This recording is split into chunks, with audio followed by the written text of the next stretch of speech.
पंचपीढ़ collector office सामने मिलित आदिवासी मंच पाहटा खन रेहना दुड़ुब चलावे नवेम्बर 7 हिलो ओका करंजी ऑटोनोमस कॉलेज रे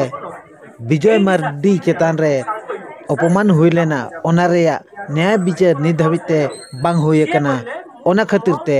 तेहेन करंजी सब कलेक्टर ऑफिस सामने रे मिलित आदिवासी मंच पाहटा खन रेहना दुड़ुब हुई सतकना नोआ मिलित आदिवासी मंच रे दो 9 गोटांग संगठन सेलेद को ताहेकना उनकु दको हुयुक कना गणवाना गण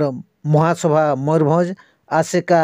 ओडिशा रायरंगपुर बाथुडी सांस्कृतिक समाज करंजी आदिवासी हो समाज सांस्कृतिक संघ भूया सांस्कृतिक समाज करंजी